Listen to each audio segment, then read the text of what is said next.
In this episode of the podcast, we answer the question, how do you talk about yourself to a casting director without sounding like a salesman? Welcome to the How to Get on Reality TV podcast with Dan Giesling, where I answer your reality TV casting questions once a week. Hey everyone, and welcome to episode 40. Yes, 40 of the How to Get on Reality TV podcast. Why is 40 a big number? Because we're over the hill now. I guess this signifies that point, but it also marks the fact, I think we started with 15 original episodes, and that means we've done 25 of this new format. So for those of you guys who have been listening since the new format from the beginning, thank you so much. We have a great question this week from Mark. Before we get into Mark's question about how to talk about yourself, I want to remind you guys about the email list. If you guys haven't joined the email list, what I do after every podcast, I'll send an email out to the people on the list, the subscribers, the audience, and give one additional tip that you wouldn't get on the podcast. And so it's, it provides you a little bit more information, and there's often a link and some suggestions in there. So it's a way to take the podcast one step further. If you're interested in joining that list, never send any spam. It's just a one-on-one communication between me and you. You can check it out by going to howtogetonrealitytv.net/list and sign up for the email list today. We're going to get an extra tip every single week. So with that being said, let's go ahead and jump into this week's question from Mark. Hey, what's up, Dan? This is Mark. I'm a new listener to the podcast. First off, I want to say thanks for all that you're doing with the podcast. This is really informative, telling me all kinds of things that I feel like I'm going to need to know if I'm going to make it any further in this process. So thanks for that. Part of being a new listener, I'm going back listening to the older podcasts. I was listening to episode 6 where you talked to casting producer Erica Landon. I thought it was really cool when she was talking about the semifinal interview process. And one thing that kind of left me thinking is when she's talked about being able to speak about yourself, really fluidly, to where you don't have to, she doesn't have to pull the answers out of you. You could just kind of keep talking about yourself and keep her entertained and interested during the whole interview. I wondered if you had any suggestions on how to practice that, other than just day-to-day conversations, ways that you can get better about, sort of fluidly speaking and keeping the conversation going. Should we do things like joining Toastmasters or, join some live storytelling group? Just any thoughts that you might have. I'd love to hear any suggestions. Thanks again. Hey, Mark, thanks so much for the kind words. I appreciate, being a new listener. That's cool to hear. New people come in and go back and listen to the old episodes, and awesome throwback, too, to episode 6 with Erica Landon. Thanks for mentioning that. And if you've never listened to that episode, there'll be a link in the show notes. But in case you guys don't know, Erica Landon has done a lot of casting in the past for a wide range of shows. She's also been on reality TV herself. But that's a great interview. And the point or the question that Mark's asking is, in that podcast, Erica mentions, hey, you need to be able to talk about yourself with ease. And the word that, I believe she used or Mark used in the question is with fluidity. So you're able to talk about yourself without the casting director having to pull teeth. And it's a really, really weird and odd situation because, speaking from personal experience, we don't walk around and tell people how great we are. At least I don't do that. I know a lot of people don't do that. And if you do that, you probably aren't listening to this podcast. So how do you talk about yourself in a way that doesn't seem like you're over the top bragging, unless that's part of your character or who you really are? Or how do you talk about yourself in a natural way that's engaging? So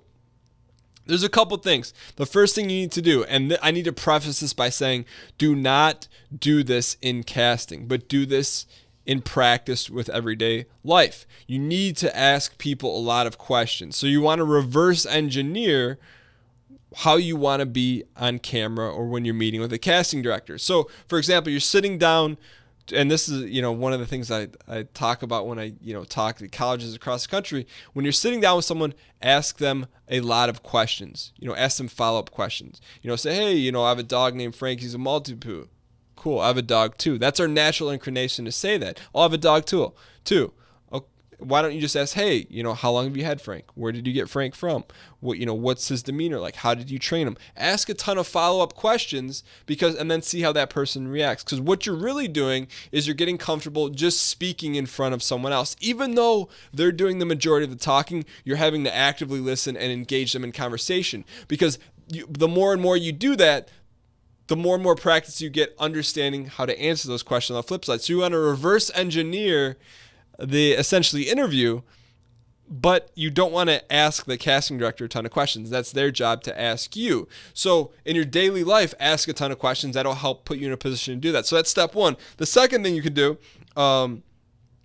is that you want to build some lead-ins into the stories you tell. So when you get that chance to get a semifinal interview, have some lead-ins so you're not forcing the casting director to ask you a lot of questions. For example, have the story tie into something else. And you can do this. It's not really that difficult, but you've got to put a little bit of thought into it ahead of time. So say, for example, the question is, what's one of the hardest things, or what's one of the times you've had to be most persistent? This is how I would answer it. I've had to really, early in college life, I had to be really persistent so I could get an assistant job or a volunteer job with the football team. I had to email them time and time again. I kept knocking on the door time and time again. And finally, I got someone on the phone and got an interview. After about a month of trying every single day, I finally got the job. And it was a great, college experience for me. I learned a lot. And it even led me to be a college football coach, from a volunteer to a college football coach, which led me to be part of the largest comeback of all time, in NCAA football. Shout out right there. When we came back down from 35 points down, and I really learned a lot. There's a lot of hectic stuff going on, and I learned to never give up. And we were 35 points down in the third quarter, and we came back in the end to win. It was one of the greatest wins in college football history.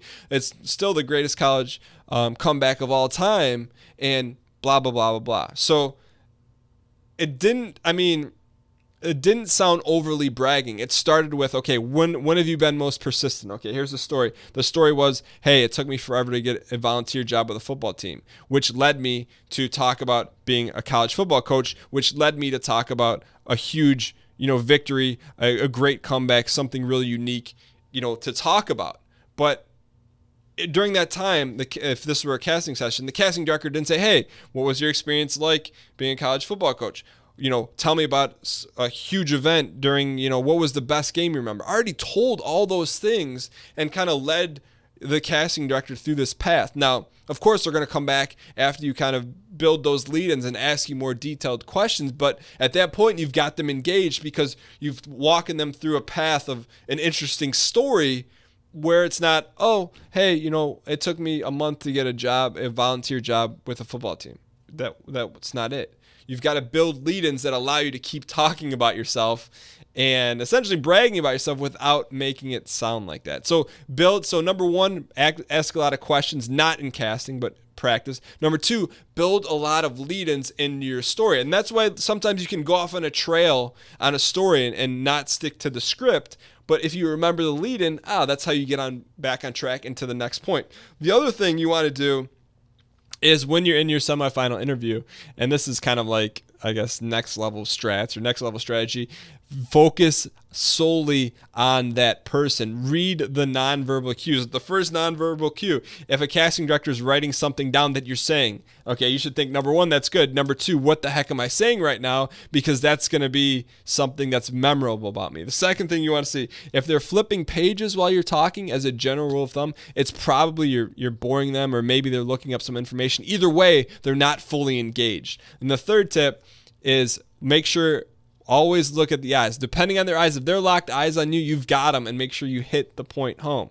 So just a couple nonverbal cues. So between those three things, it'll help you. Another thing Mark had mentioned, which is also a great idea, is like, should I sign up for John Travolta curl noise? Like, should I? Sorry, it's been a long week. Should you sign up for Toastmasters? Yes, especially if you're really shy.